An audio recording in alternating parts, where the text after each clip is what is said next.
everybody. So we are so excited. We are here to continue our series on talking about classic Disney animation. And we're here to talk about Jungle Book. And my friend Stanford is here. Hi, Rachel. How's it going? Yeah, hi. And we're very excited to talk about Jungle Book. Absolutely. Jungle Book is the 19th film in the Disney Canon. And it was released in 1967. What's your overall feeling about the Jungle Book and your experience as you rewatched it? Well, I love this film. As a child, I loved it. My older siblings tell me, and I don't remember this, but they tell me when I was very little, all I used to do was listen to the Jungle Book soundtrack, it's so fun. I can see, it's just appealing, I think, for kids and adults, just how fun the soundtrack is. But as an adult, it's almost more like a bittersweet film because learning and understanding that it's the last film that Walt Disney worked on himself and the last animated film. And so I think it's got a special place for me for that too. Yeah.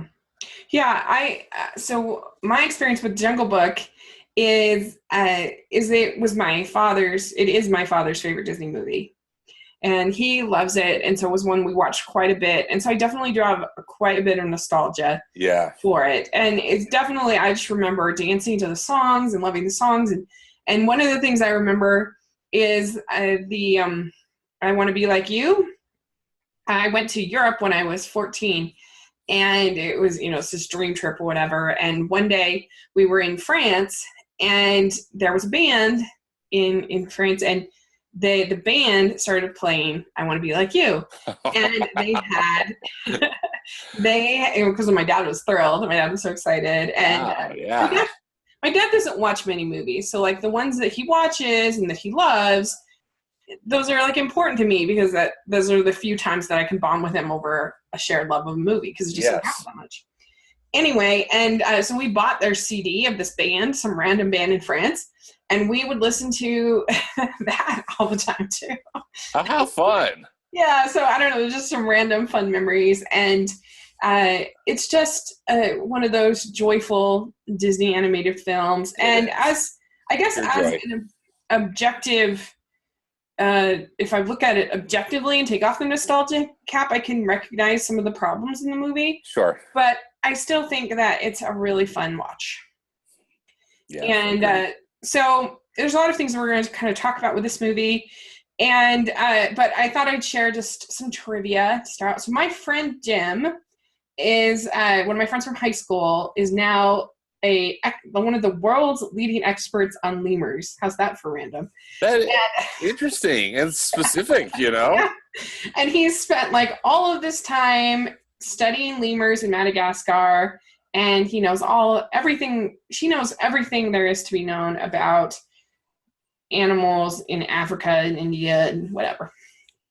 And so I asked him, I said, are there bears in the jungle? I never that's so weird. Why is there a bear in the jungle? And he said that the kind of sloth bears that are in Jungle Book are actually not in India. That they are in Vietnam. He said. Okay. And that there are no monkeys in India. He said. I guess. And so they definitely wouldn't all be together. Yeah. And I don't know. I just thought that was kind of interesting. That is fascinating, isn't it? Yeah. So try to give a little more extra on this podcast you might normally get. Yeah. So obviously it does not matter at all that this is realistic. But I just thought it was kind of funny. That is, yeah. I like that too. And because it never occurred to me until a couple of years ago that I'm like, why is there a bear? A bear in India. Won the world. But anyway, and so Jungle Book, there is of course the classic Rudyard Kipling novel. Have you read the novel? I think I read some sections of it in school, but I'm not sure if I've ever just sat down and read the whole Jungle Book, and then I believe that there's some other stories with Mowgli in them. Yeah. Yeah, like this Mowgli going back to the man village is only like one. It's sort of like a group of short stories, and Mowgli going back is sort of one of those sort of short stories. Yeah, I was reminded too, watching it and also seeing the. I saw in this book I was looking at, to prepare for the podcast, the original theatrical poster that says in small print at the bottom of it, inspired by the Rudyard Kipling Mowgli stories. But well, that's probably, it's accurate, right? So, it's very accurate. Loosely accurate. Yeah. Very inspired.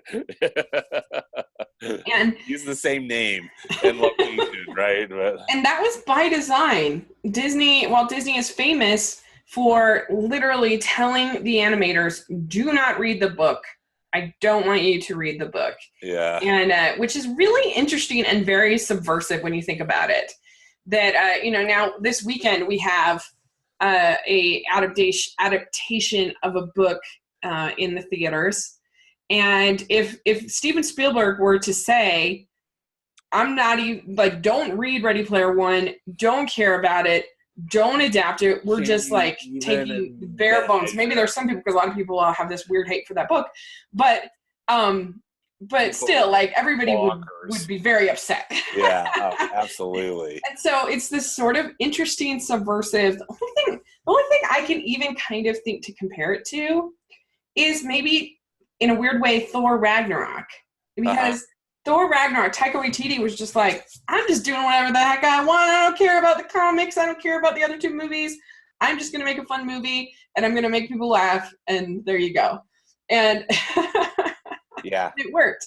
And I think it's kind of similar here with Disney. He just wanted, this is going to be their own thing. It's going to be their own experience, and I don't know. What do you think about that? Yeah, no, I agree with you. Clearly there's really not a cohesive story in this film. Yeah. And I found a couple of interesting quotes about this too, Rachel. Time Magazine, I believe it said in its original review, from 1967, that the Jungle Book is based on Kipling the same way that a fox hunt is based on foxes. It's just what in the world, it's just not even, it's just not even. And, but that the stuff that I read historically was that, just as you were saying, Walt was encouraging the animators, they had these sequences, and then Walt actually came up with a story that worked to make all the sequences work together. And you can tell, it's just not the story is not this film's strong point. It's the characters and the songs, and not the story. And I think, as a child you can't really tell, but as an adult you sure can. They just that it just does feel like a series of vignettes. Right. Yeah, it does. It's basically if the music wasn't so great, it would be not very great. Yeah. But the songs are so fun. They're and they so much fun. Clearly, I've liked them since I was 2 or whatever. Yeah. And they add King Louie as a character. Who's a very fun character. Yeah. And he's not in the book. Yeah, and what I read too, Rachel, that King Louie sequence was one of the first ones that was completed. And they really didn't even have a beginning, middle, or end to the story.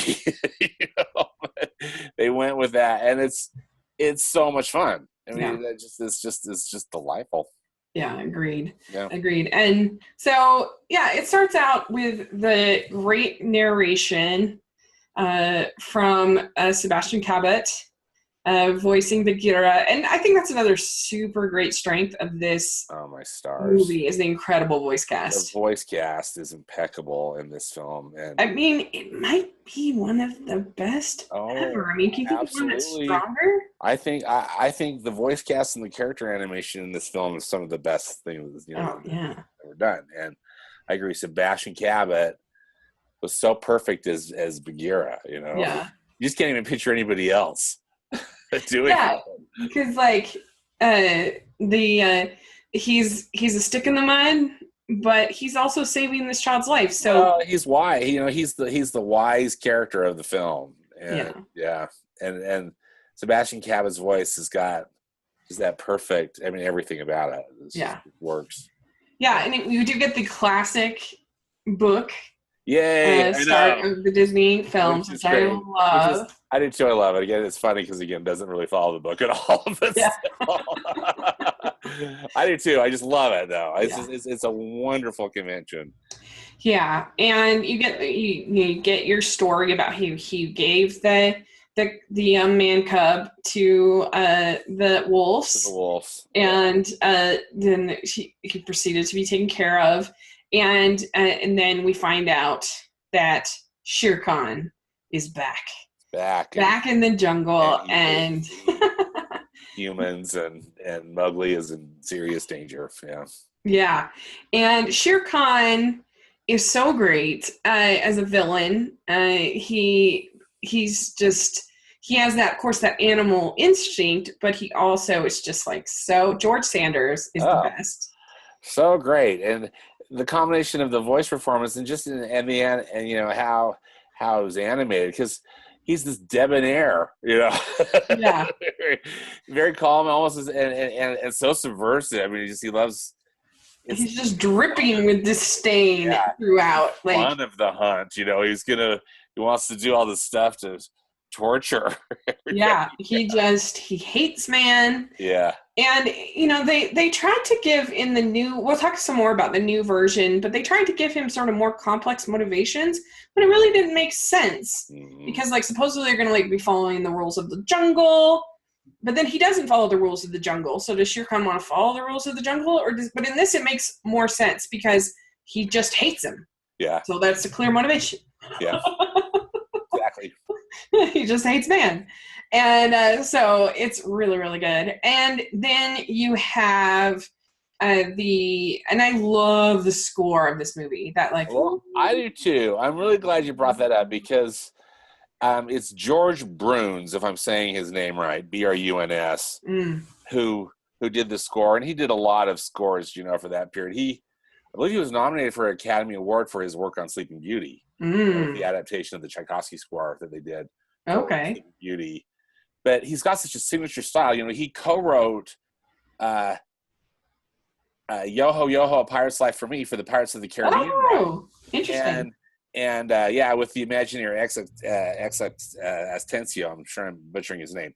But even in like Pirates of the Caribbean, some of those instrumental parts, you can tell that it's like the same, the same composer. I love it. It just sets the mood, and there's something so distinctive about it. I love it. He does. It's so like just creepy and weird and so good. Yeah. I'm wondering, the voice of Mowgli, Bruce Reitherman, is related to Wolfgang? Reitherman's son. And he also voiced Christopher Robin in a couple of those Winnie the Pooh shorts that were done in 1966 and 1968. Yeah. Oh, look, and he went on to become a filmmaker. Yeah, he's a filmmaker. But look at that. Voice of Christopher Robin. Yep. Huh. Interesting. I mean, I think that one of the weaknesses of this movie is that Mowgli is a little annoying. Let's be honest. Well, yeah, and Mowgli, up until the end, I mean, I guess it's still the very end, but he's reactive. Mm-hmm. He's not doing. He wants to stay in the jungle. That's right, his motivation. But otherwise, he's just kind of being acted. Yeah. The whole time. And I agree with you. Kind of annoying, kind of whiny. And I liked what they did with him in the new one about better character in the new one. Yeah, because he actually is like smart and trying to actively like figure out a way to stay, just like, I don't want to stay in the jungle. Like he actually is like thinking and trying to figure out ways and stuff like that. Yeah. So I liked that about the new one. Yeah, and very courageous in the new one. Mm-hmm. Yeah. And and I had issues with the new one, but there are some things they did right. And some of the first creatures that they meet on this journey. So they meet Ka pretty early on. Yes. And I think that Ka is a lot more subversive now than it might have been then, because it's like Winnie the Pooh's voice and it's creepy Winnie the Pooh. You know, like it adds like a layer, right? Yeah, it does. He's so good. Sterling Holloway is just so brilliant. Yeah. How he put those S's in, you know, and just for this whole snake thing, and it's he's so good. Yeah, and he's so good. He's in it twice, which I love too. Right. How they bring him back. Yeah. Yeah. Trust in me. Yeah. Trust in me. It's so good. And that is something. Eyes. Yeah, I love that with the eyes and the hypnotism and everything. And I think that was something that was totally messed up in the remake. Ka was just a total miss to me. I didn't like it. He was just like an exposition. Well, it was a she. But it was just like an exposition character that was almost hardly ever used and didn't do anything and wasn't scary and was just super lame, I thought. Yeah. But he was great like here. How great Ka is in this animated. Yeah.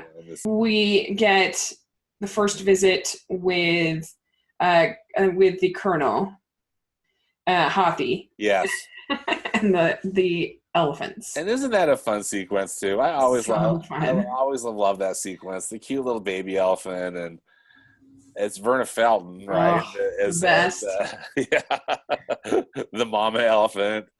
But she gets her shining hour at the second viewing, scene, and like, just you wait a minute, sir. That's so fun. Again, a fun song and fun animation. Yeah. Bear runs off. Bear's like, Bear gets fed up. He's just like, stop your whining. I'm done. Yeah.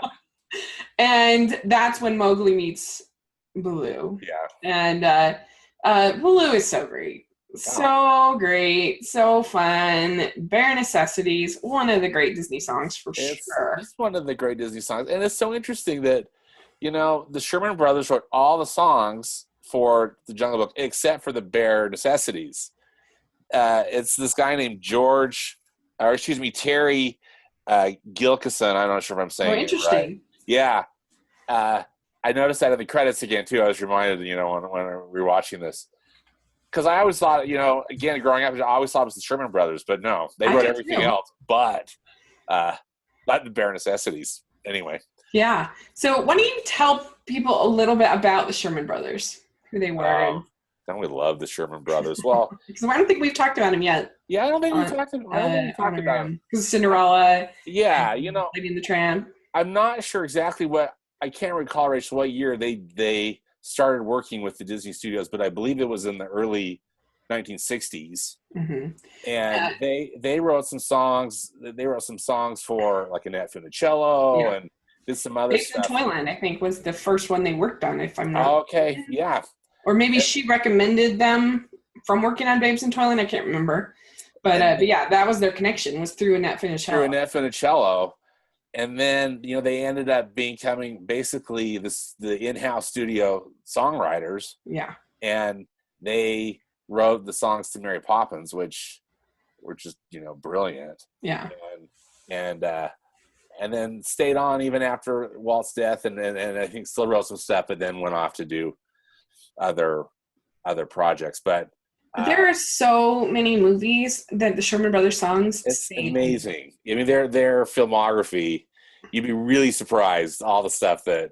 Yeah. You know, look them up on IMDb because it's so fun. You know, it's so fun, isn't it, to see? Because they wrote Chitty Chitty Bang Bang. And that saves that movie. Those songs save that movie.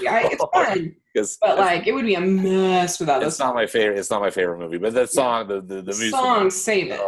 So much fun. Then they write. I think they wrote the songs for that Charlotte's Web feature and the Slipper and the Rose. Oh, so lots of things that were done not at Disney, but they family oriented films. Yeah, and they wrote the Small World. Yeah, exactly. They wrote stuff for theme parks. Mm-hmm. It's a Great Big Beautiful, or There's a Great Big Beautiful Tomorrow for the Carousel of Progress. I love that song. I wish they still had the Carousel of Progress. I just see. Thankfully, they have one at Walt Disney World. They do? The Magic Kingdom at Walt Disney World. Because I'm with you. it's such a piece of history, you know. Yeah, it's just so Yeah, fun. it's so fun to hear that song over and Yeah. over. You know, I don't get tired. Yeah, But they're love the the Sherman best. Brothers. I mean, Bedknobs and Broomsticks, Yeah, Winnie the Pooh. right. There's no end to the number of amazing songs that the Aristocats. I think they completely Yeah, saved that movie. it We'll talk did. about that Yeah, one day, but that movie's a mess, except for the songs are so good. songs are so much fun. Yeah, so they just do a great job, and you know, worked so well together. And Richard Sherman is still alive. Robert died in 2012, Yeah. and but at D23, they had Richard Sherman was Oh, there, so that right. was You got really to hear him do a concert, huh? I've heard one of those yeah, before too, and they are. I mean, he's amazing because he's just got it all in his mind, right? He yeah. just sits down at the piano and plunks. It was Uh, amazing. They had like this whole live action retrospective thing, and not all the songs I don't think were Sherman Brothers, but they had The Happiest Millionaire, and they had so Leslie Ann Warren was there, and oh, Richard right. Sherman was I there, remember you telling and me that. the Okay. wife of Robert Sherman was there, and the woman who played Jane in Mary Poppins was there, and she was a delight, hilarious. Sharon Dotress. I can't remember her I'm not name, sure if I'm saying her name but she right. was so fun. Loved her. And anyway, there was just a bunch of people, and it was really, really enjoyable. And so Richard Sherman is still doing great, and just an amazing person, and amazing talent. Have, And have you, it just really does kind of save this movie. Not that yeah. it would be watchable, but it would be pretty boring without the songs. Without the songs, totally agree. Have you watched the documentary about the Sherman Brothers called The Boys? No. I I gotta really watch would that. recommend that to you and to Yeah. all of your listeners because it's actually the children of the Sherman Brothers decided to do this documentary, and I Yeah. think both of them were alive when they started working on this, so they were able to capture it. It's pretty fascinating because actually the brothers themselves had a pretty competitive and cantankerous relationship with each other. They really didn't get along that well, and it kind of blows your mind. I think as just as an outsider, you know, just as a fan, you just think, how could someone who writes this such joyful music, or this team that writes this joyful music, not like each other? Right. And sibling relationships are complicated, you know. Right. But oh wow, seriously, highly recommend. Yeah, I will. Boys. And the one thing in Saving Mr. Banks is like they kind of show them as if they're sort of the same age. Yeah. Walt, Right, like twins or something. Which like he would be like insanely old now if that was true. So the casting was a little off, but I still love Saving Mr. Banks. But anyway, I enjoyed that movie. Mm-hmm. And so he meets Baloo, and Baloo has the philosophy of the bare necessities, and you don't have to care about what other people think. Forget about your worries and your strife. Forget about it. It's kind of. Would you agree? That's kind of Hakuna Matata. Hakuna Matata. Yeah. Yeah, exactly. So it's great, so fun. And one of my favorite images from the Jungle Book, and really from like all of Disney, is that scene where Baloo is on his back floating down the river and Mowgli's sitting on his stomach. And that is the iconic Jungle Book image, and just captures it so well. They're both so happy together. It's very joyful, and it's so fun. And this one is a Xerox method movie, correct? I believe so. Yeah. And so what that means is basically they were able to use, instead of hand painting each cell individually, they were able to basically copy the borders and everything, and that made things go a lot faster, and then they were able to hand paint them in.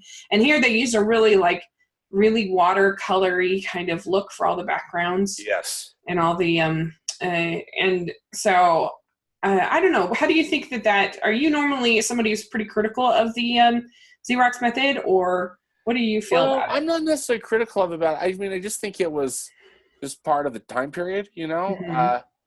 I mean, clearly it looks very different from the elegance of the earlier work from the Disney studios, particularly I think the real high period, which is during the 50s. Right. But I kind of like the rough edge of it because it makes it look hand drawn. And so I really don't mind it. I remember thinking as a kid, like with 101 Dalmatians, which I believe was the first film that really used that method, thinking, this isn't so great as far as the backgrounds but now I love it. I mean, and now I just think just statistically, I think it's just so interesting to look at. And again, it adds just kind of a little sense of sometimes raw authenticity. Yeah.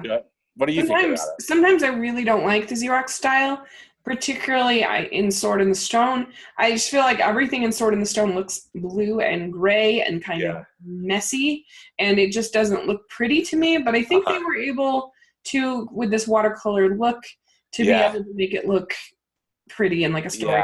Yeah, I love the Jungle Book backgrounds, and maybe that helps it too, that it kind of evens out, because I think then we have the monkeys steal Mowgli off of Blue's belly.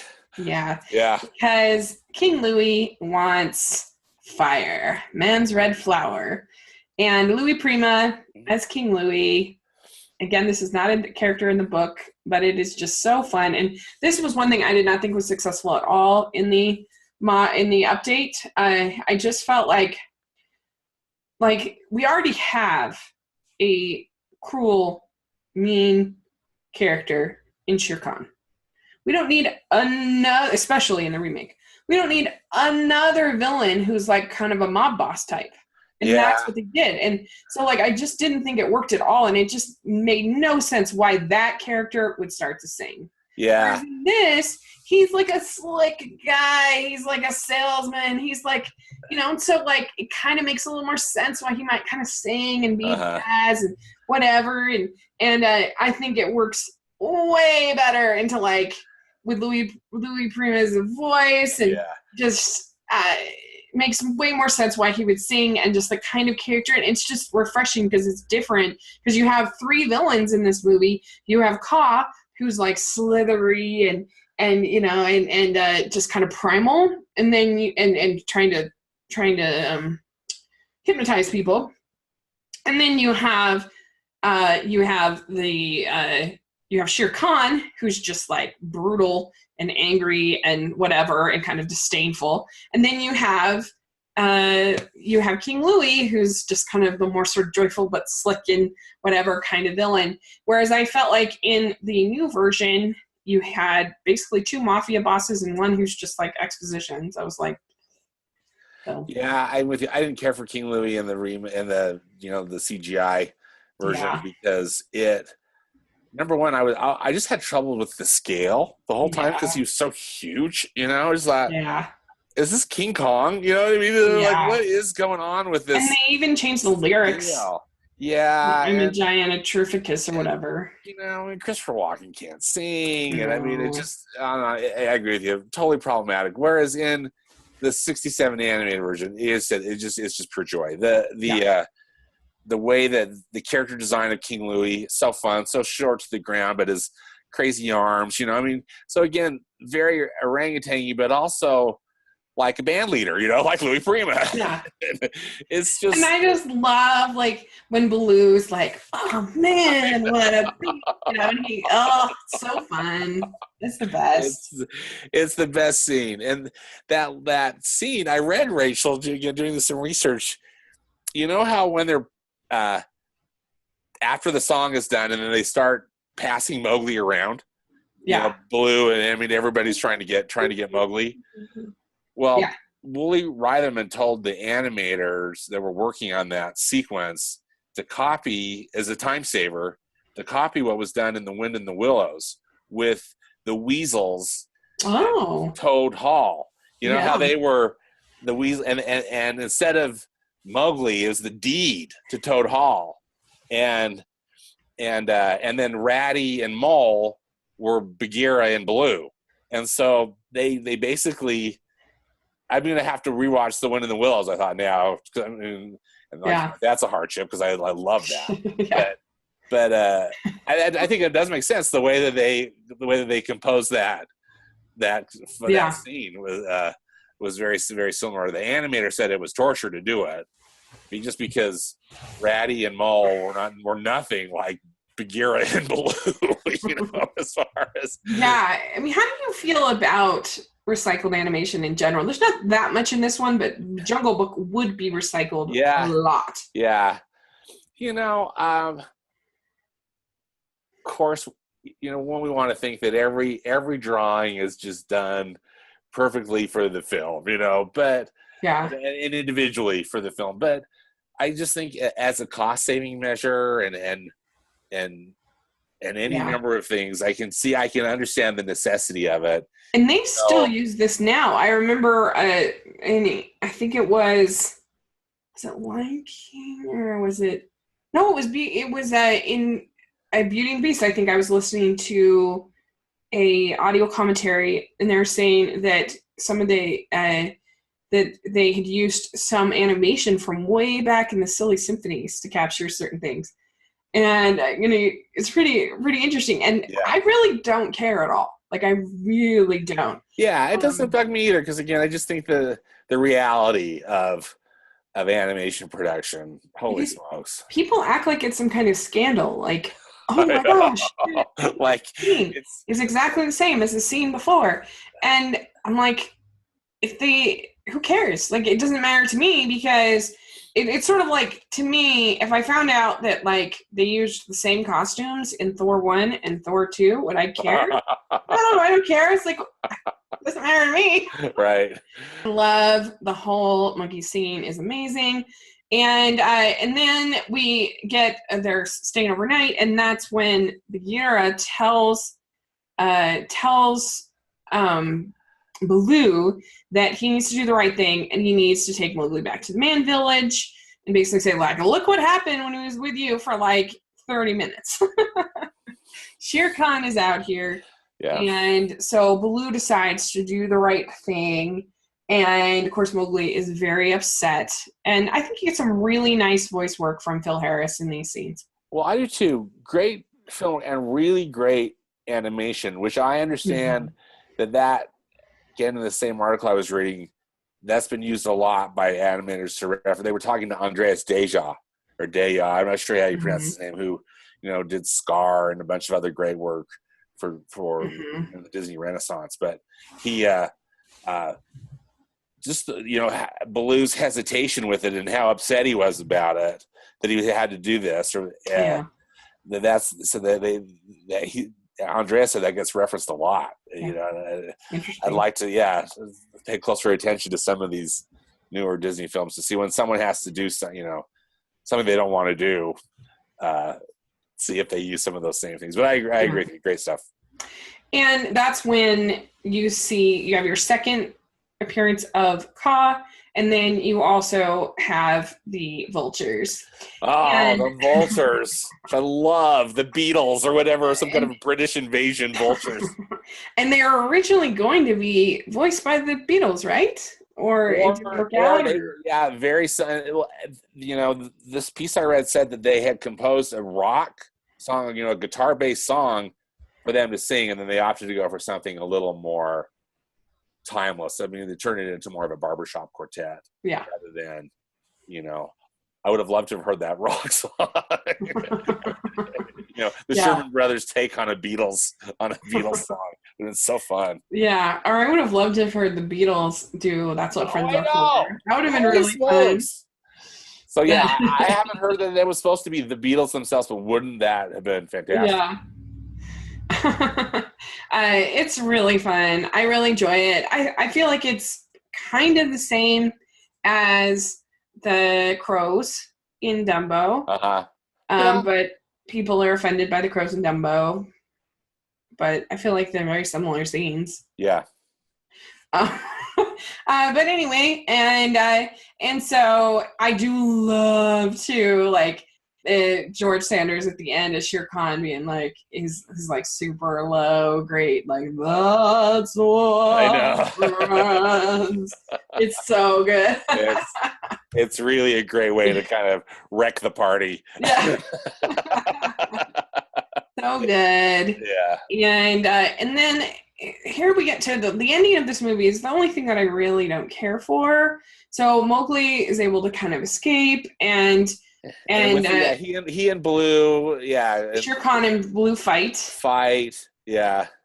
And Mowgli thinks that Baloo is dead, and Bagheera gives this great speech. This like eulogy, and it's beautiful. I mean, Baloo's, body. Did you think is dead? It's raining. It's beautifully lit. There's it's sad. I remember as a kid. I mean, I know that they're trying to pull the emotion out of you, but you feel really sad. You're like, oh. Not Baloo, don't kill Baloo. Quote scripture, no greater love than he who lays down his life for his friends. Mm-hmm. And I was trying to think, I'm like, maybe in Hunchback, maybe there's quoting actual scripture, but I couldn't really think of any other instance where it's literally been quoted like that. Yeah. I don't know. Yeah, it's an interesting choice, but it's effective because, again, perfectly delivered by Sebastian Cabot. Yeah. And then, partway through, the audience finds out that Baloo's not dead. And he starts, making comments and things. So what turns, tragedy turns into comedy pretty quickly. Yeah. But you see Mowgli is like really affected, really upset. And I do love that Baloo's like, I wish my mother could be here. Yeah, I love that line. I wish my And this part kind of annoys me, though, because they've just had this emotional thing where, like, literally he has just almost died for Mowgli. And then here's one thing I hate in Disney films. We haven't seen it so far. And but you'll hear this as a frequent refrain of things that I don't like, is I don't like what I call like the hypnotized love. When a character will just look across a pond or something and we'll just see another, usually it's like a female, because it's a male character, looking at a female character, and then they'll just be like, yeah. And I hate it in Fox and the Hound so much. It's probably the one I dislike the most, but in here, in like Bambi too, does that Bambi? Yeah, that's where it kind of started, and I don't know. I just don't like it. I just don't like that whole idea of like women are like their powers, their womanly ways are making you like and I never liked that. And here, I really like. It's a pretty song as far as the melody is very beautiful that she's singing. But she's like singing about like basically being an indentured servant her whole life. I'm gonna go get the water for my husband and child every day, and then that's the only options for my daughter who's gonna come and get the water, and then he like totally just like without even like really saying goodbye, he just like goes. He has the hypnotized love and just follows and just goes. And that's it. And it kind of, I don't like it. I don't like it. Yeah, no, I hear you, and I really appreciate what you're saying. I have some other thoughts about that ending too. In this research, Rachel, it was interesting to learn Walt Disney was involved with that story point. He was still alive when they were. Yeah, because we forgot to mention that he passed away before this movie was released. Yeah, 10 months before. Yeah. So they were in the throes of production, and I mean, talk about devastating, for your leader. I'm so glad that they pulled themselves together and finished it, I mean, they probably had to just financially, right, for the studio and whatnot, but still. But Walt, let me get this quote right. Walt wanted Mowgli to make the decision himself to go to the man village, and not to be told, not by anybody, and not having anybody force the boy. I think is what the quote said. And I don't know if that's directly from Walt. Not trying to defend it. I just think that I thought that I had never heard that before. I thought that was interesting. I hear what you're saying, because clearly it's totally culturally inappropriate right now. You know, I mean, there's no way that they'd even come out and do a song like that.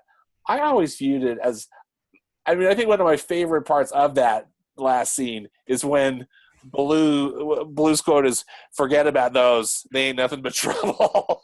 He's like, "Don't bother with these the women. They're gonna, they're nothing but trouble."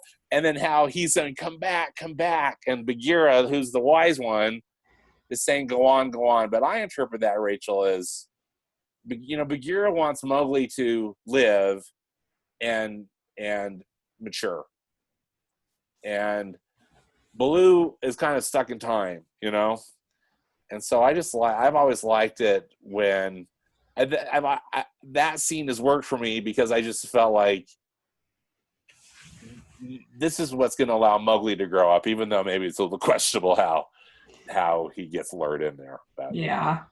I can see that, and it's still a good movie. Nothing's like a deal breaker, but I just wish that maybe he'd had like a moment to say goodbye. And I know, because he just is able to go off. I mean, I felt like there was some nonverbal things going on where he was saying goodbye, but you wish him that he could like give him a hug and say thank you, But I think that the ending in that way with Mowgli is quite satisfying in the CGI remake. Don't you think? Yeah, I agree. I think the ending is much better. I like it much better because he is the one that figures out how to kill Shere Khan or face off with Shere Khan, even though he does sort of set the whole entire jungle on fire. I know.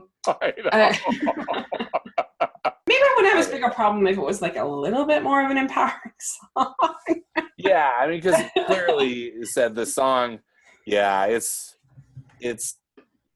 definitely a different time, Yeah, for sure. And attitude. But still, though, I hear what you're saying. So, all right. Well, I think we pretty much covered everything. The flaws that you can mention with this movie is just, like you said, the story is very bare bones. It's pretty much just a bunch of great songs, a bunch of fun characters, and that's enough for me. Check again my rankings, because I forced myself after one of our last conversations, Rachel, to really rank them, because I just put them more like in groups. Okay. The groups of 20, but I think actually Jungle Book would be in my top 10, if not top 15. Okay. I think I might even have it at number 10. I'm going to have to double check my list, but I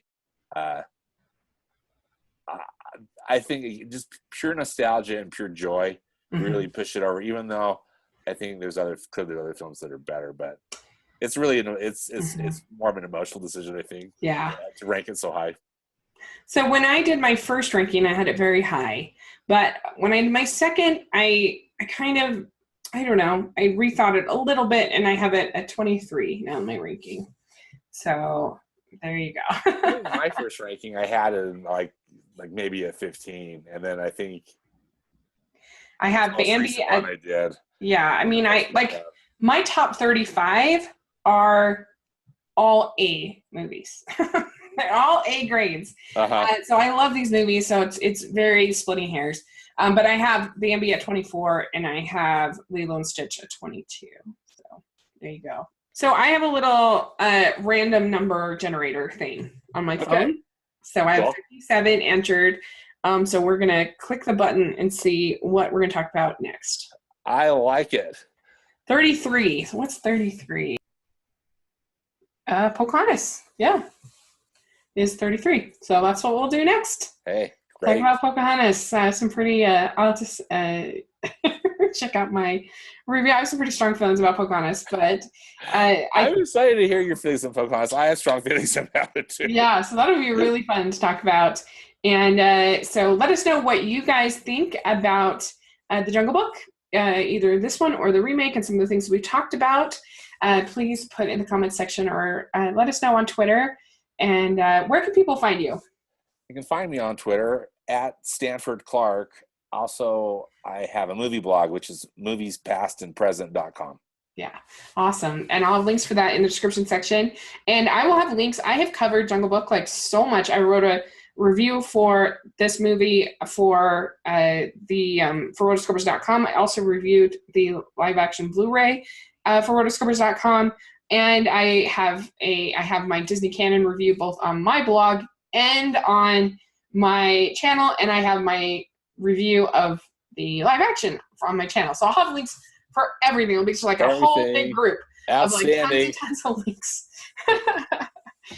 So this is a movie that I know and I've talked about a lot in my life, and it's just really fun. So you can follow me at Smiling LDS Girl on social media, or at Rachel's Reviews on iTunes and on YouTube. So thanks so much, and we will have, I'm not sure when we're going to do Pocahontas. We may even just do it later in April and have 2 in April, because we're so on the ball this month. But anyway, let us know what you think, and thanks so much. Thanks, Bye. Rachel. Bye.